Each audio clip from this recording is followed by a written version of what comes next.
Hello everyone, thank you for the introduction. I am Patrick Smida. I'm a PhD student at Budapest University of Technology and Economics. And today I will be presenting you our work with László Toka about evaluating player actions in Counter-Strike using graph neural networks. First things first, little introduction to Counter-Strike. This is an esports which is getting more and more popular by the day. In esports, professional teams and players compete in video games, and Counter-Strike is one of the most dominant and most viewed one in 2025. In this game, in a match, two teams of 5 compete against each other, one attacker and one defender, and they basically have to tactically coordinate themselves and eliminate the opponent in order to win rounds. Each match is split into rounds, each lasting around 2 minutes, and the first team to reach 13 round wins in a game wins the match. And our goal for this esport was to create a framework that is able to evaluate player actions, and we did it in 2 steps. First things first, we created an AI model that is able to predict round-winning chances for the teams for a selected round that we want to analyze. And in the second step, we analyzed the predicted win probabilities by our model and created a framework that is able to examine fluctuations in these probabilities and trace back the causing action. Yes. Yeah, and the first step, of course, in our project was the dataset creation. Fortunately, in esports, the amount of and quality of data is not a problem since these matches are played in virtual environments, so the replay files are free for download for everyone, and tracking data can be extracted out of them. So the first question that might arise is why use graphs for this project? And that is because, as you can see on this image on the slide, this is one of the two-dimensional view of a map in Counter-Strike on which the matches are played. We can see it has a unique and complex topology, and graphs provide the best way to capture this complex layout and also the interactions of players and their environment. And I will show you how the dataset was created. Using an example. For example, as you see here, I took a moment from a professional match. This is the point of view of an attacker, and we can see some burning areas here and there. This will be important later on. So our task is to model this game state with a graph. The first step in order to do so is to actually model the map with the graph. As you can see on the image, each node stores 6 features related to the area that it's placed on, X, Y, Z coordinates, and some environmental features that we'll get to later on. And we use this map graph, if you zoom in a bit, to actually incorporate the players into this graph by adding them to their exact location that they can currently be found on the snapshot that we want to model. The player nodes were added as a new node type, making the graphs heterogeneous. Each player stores over 150 features regarding positions, velocities, which weapons they have, and all remaining health points, and also some statistical features about the player's performance. And the last step in the dataset creation was to incorporate those environmental features that we've seen before. For example, those burning areas highlighted by red circles, and also a white circle at the bottom representing a map area that is currently smoked. So a smoke grenade is blocking the view. And with this, we've created our very first snapshot. So we modeled the snapshot we selected with the graph. And using this methodology, we parsed over 110 matches with 4 frames per second granularity. And we've grouped consecutive snapshots into 5-second long intervals so that temporal patterns within the gameplay could be learned later on as well. And with the dataset created and completed, our next task was to actually create this AI model that is able to predict winning chances for the teams. This turned out to be a binary graph classification task. So given the current game state and 5 seconds prior, what's the probability of either the defenders or the attackers winning the round? In this slide, you can see the model architecture. What you see is that the input to the graph neural network that we trained is these 5-second long dynamic graphs, so the 5-second consecutive snapshots of graphs.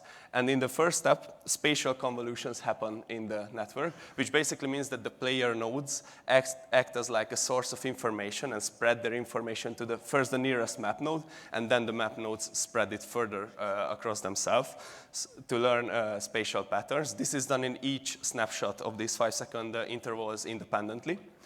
And after they are completed, graph GRU units learn the temporal patterns within these 5-second intervals before the final predictions are made. One win probability is predicted for each snapshot of these 5-second intervals. And after we trained our model, we've compared it with several other used for the same purpose to see our model's performance. And it turned out to be the best one among several metrics. And also, we've checked our model's calibration. Since we want to use it for probability prediction, it is essential that our model is well calibrated. And as you can see on the plot, this holds true for our model.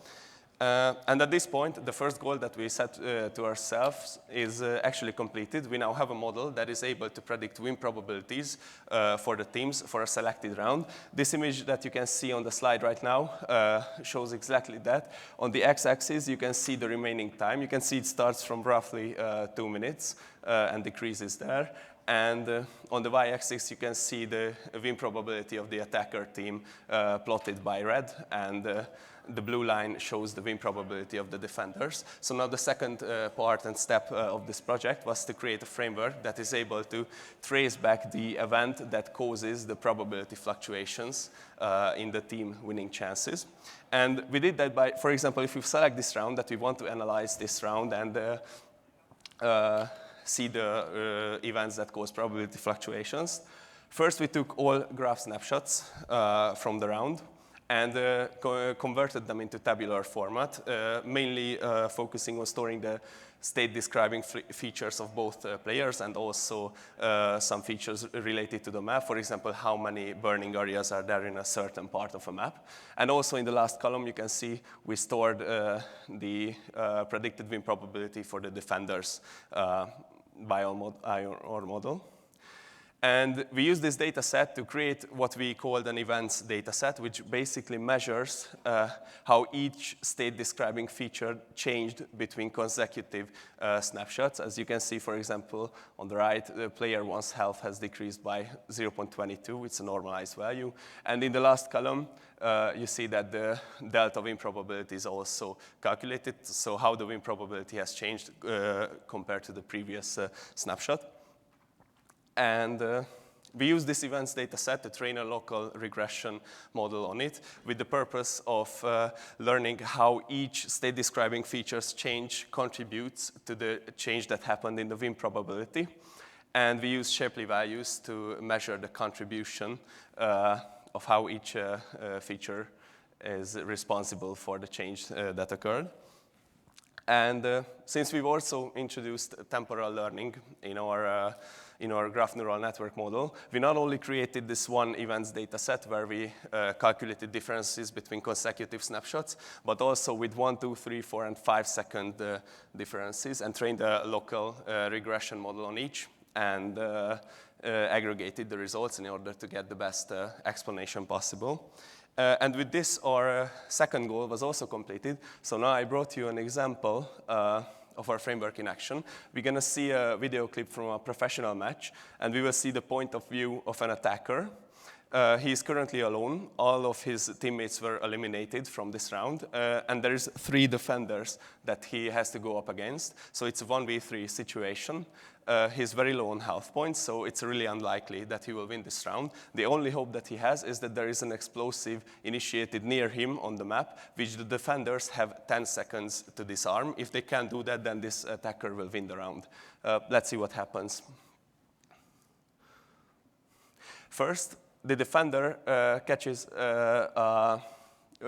attacker catches a defender completely off guard, raising his winning chances to nearly 40%. You will see that soon. And if we continue the clip, I will have to continue a little bit more. you will see win probability decrease for the attackers. And the Shapley values highlight that it is because the bomb diffuser process is already started. As you will see in this video when we continue, there is that drop that happened. And after this, what we will see is that, again, our attacker has a very, very low chance of winning this round.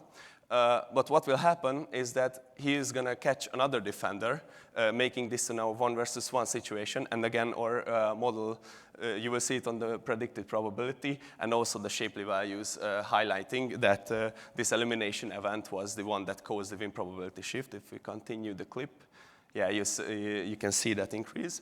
And after that, it's a 1 versus 1 situation where the defender is completely unguarded. So he had to stop the diffuser process of this bomb, which will, again, increase the winning chances of the attackers that we will see soon. And the Shapley values, again, highlight the causing action behind this probability change. There is the first change, and after that, there is a second, which will be because the attacker actually manages to eliminate the last defender as well. So he managed to win this round from a completely unfavored situation.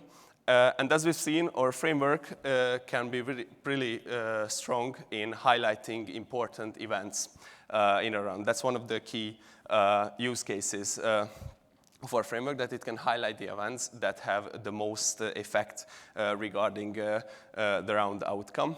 And this can also be interesting because in several cases, similar events might have varying impact on the round outcomes. For example, you can see here that these are 3 different opening elimination events, so the first eliminations in the rounds.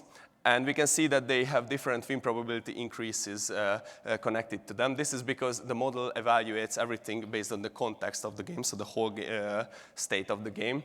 And this can provide interesting insights into coaches and teams to why one event or elimination event might be worth more than another based on the context. Another strength of our framework is that it can help teams optimize strategies by, for example, if a team wants to perfect a strategy, they can go into a practice match and try the strategy they want to improve with small variations in it. And our model can give quantitative feedback on which one was the best regarding team winning chances. And also, our framework has a potential to be further improved, for example, by a tactic recognition model that would really help teams identify the opponents' like preferred tactics that they like to use. And also, our framework could be extended to be able to track these win probabilities in real time and maybe use it for betting purposes as well. And also this methodology that we've used, it can be applied in other sports as well. Graph neural networks are a really powerful way to model play fields and player interactions, and especially it can be powerful in other sports where the play field is non-symmetric, just like here in Counter-Strike with a complex map layout. And also, for example, in other esports, it can be really valuable. And with this, I would like to thank you for your attention, and I'm happy to answer any questions.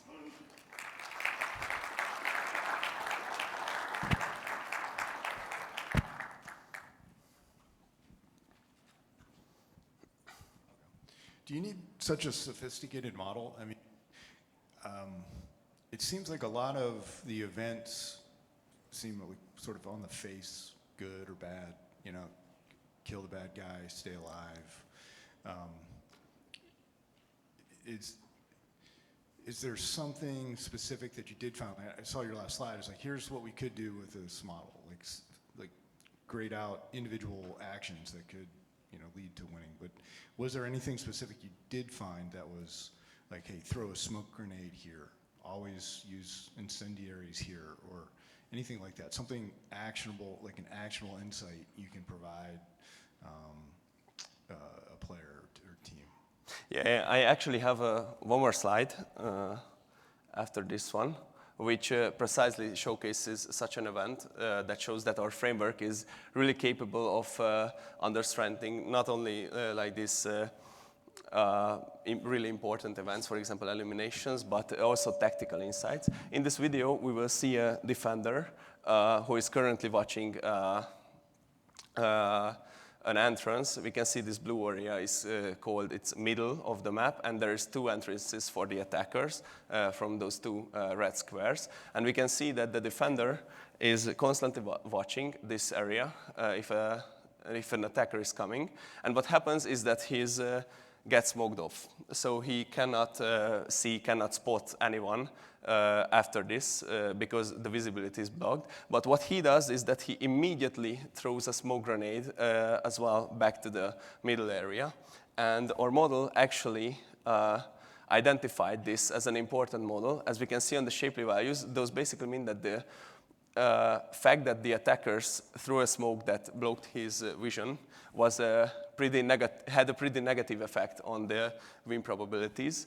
But the fact that he immediately threw the counter smoke that balanced out this negative effect. So our model is also capable of highlighting these tactical insights as well, and we found several examples of it that it can highlight really, really interesting moments. I will admit I don't know the first thing about esports, especially when it comes to this game, but I do think that you did a solid job, creating the AI model, the advanced data sets. I like the win probability. The last part that you said got my attention to where you had mentioned to where your methodology could be effective in other sports. Just out of curiosity, what other sports would they be? For example, other esports that I can think of, because they are getting more and more popular. And as far as I am concerned, complex AI-based analytical tools are not yet applied in most of these esports. And as they get more and more popular, for example, in League of Legends, that's one other really popular esports.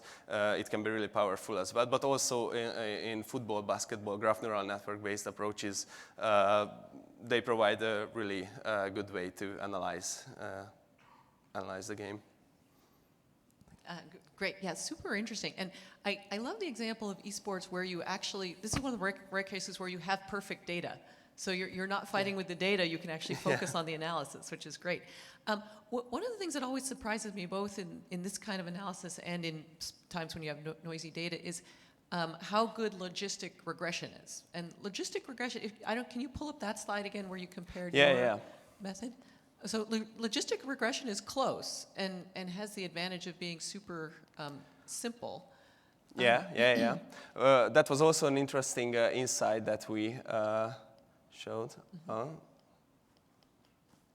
It got stuck in the loop. Okay. Yeah, sorry. That's okay. Yeah, but that's also an interesting insight that we examined, and for this reason we also tested the logistic regression model. But the main problem is that as I shown here, our graph neural network-based approach can evaluate complex, even strategically important events, and there was no sign of that in that simple model. And that's basically what we wanted to use this model for. So these complex insights, also like the important events, elimination events, those are also great to evaluate with this model. But like these really key strategical moments, simple models cannot evaluate it, or it doesn't even include it. Oh, okay, yeah, super interesting.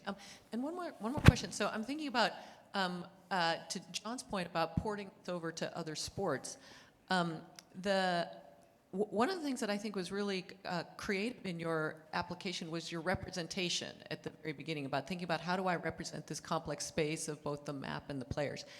If I move this over to something like soccer or basketball where I don't have the complex environment, is this still useful in that context, or is this really tailored to something where I have a more complicated spatial structure? I believe it could be useful. What I believe is that some sort of guideline should be set when modeling the playfield with the graph. For example, common player movement patterns or common player positions regarding the initial setup. So some guideline at the beginning, I believe, should be set so that we want to model the playfield this way. And I believe it could be useful in, for example, soccer or basketball as well. Thank you. It's great. Thank you so much.